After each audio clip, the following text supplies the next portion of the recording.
தெலங்கானாவில் கொட்டும் மழையால் திரும்பும் திசையெல்லாம் வெள்ளக்காடாக காட்சியளிக்கிறது. இதுகுறித்த கூடுதல் விவரங்களுடன் செய்தியாளர் ஜெயக்குமார் இணைப்பில் இருக்கிறார். ஜெயக்குமார், தெலங்கானாவில் எந்தெந்த பகுதிகள் அதிகமாக சேதமடைந்திருக்கிறது கனமழையால்? தெலங்கானா மாநிலத்தில் உள்ள மெஹபூபாபாத், நல்கொண்டா மாவட்டம், வரங்கல், சூர்யாபேட்டை உள்ளிட்ட பல மாவட்டங்களில் தொடர் மழையின் காரணமாக பல இடங்களில் ஆற்றில் வெள்ளம் அடித்து வருவதோடு அனைத்து ஏரிகளும் நிரம்பி ஏரி கால்வாய் மற்றும் ஆற்று கால்வாய்கள் அனைத்தும் நிரம்பி வருகிறது. இதன் காரணமாக இன்று கம்மம் மாவட்டம் சிங்கிரேணி மண்டலம் கங்காரம் தாண்டாவில் சேர்ந்த மோதிலால் மற்றும் அவரது மகள் அஸ்வினி ஹைதராபாத்திற்கு காரில் சென்று கொண்டிருந்த போது புருஷோத்தமையா கூடம் என்ற ஓடையில் கார் அடித்து செல்லப்பட்டது. இதில் இருவரின் நிலைமை என்ன ஆனது என்று தெரியாத நிலையில் அவர்களை தேடும் பணியில் ஈடுபட்டு வருகின்றனர்.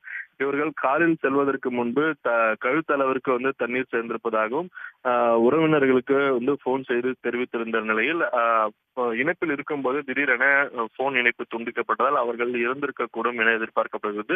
அவர்களை தேடும் பணியானது தொடர்ந்து நடைபெற்று வருகிறது. இதே போன்று கோதாடாவில் 2 கார்கள் அடித்து செல்லப்பட்ட நிலையில் அதிலிருந்து காரில் இறந்த நிலையில் நாகம் ரவி என்பவர் சடலமாக மீட்கப்பட்டுள்ளனர். சூர்யாபேட்டை மற்றும் உள்ளிட்ட பல்வேறு மாவட்டங்களில் தண்ணீர் சூழ்ந்து காணப்படுகிறது. இதே போன்று ஆந்திராவிலும் என்டிஆர் மாவட்டம், கிருஷ்ணா, குண்டூர், கிழக்கு கோதாவரி, மேற்கு கோதாவரி, காக்கிநாடா உள்ளிட்ட பல மாவட்டங்களில் தொடர்ந்து மழை பெய்து வருகிறது.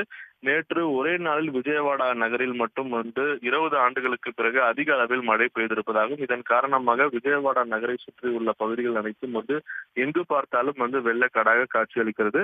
நேற்று பாறை மண் சரிவு ஏற்பட்டு 4 பேர், ஒரே குடும்பத்தை சேர்ந்த 4 பேர் இறந்த நிலையில் ஆசிரியர் மற்றும் மாணவர் என காரில் சென்று கொண்டிருந்த போது 3 பேர் உயிரிழந்தனர். நேற்று ஒரே நாளில் மழை வெள்ளத்தில் 10 பேர் உயிரிழந்த நிலையில் இறந்தவர்களின் குடும்பத்தினருக்கு 5 லட்சம் ரூபாய் இழப்பீடு அறிவிக்கப்பட்டுள்ளது.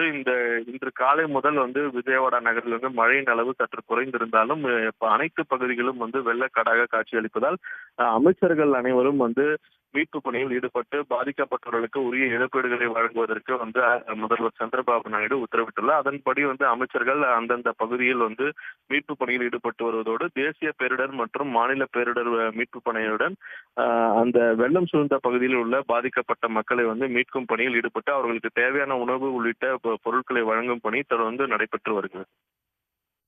விவரங்களுக்கு நன்றி ஜெயக்குமார்.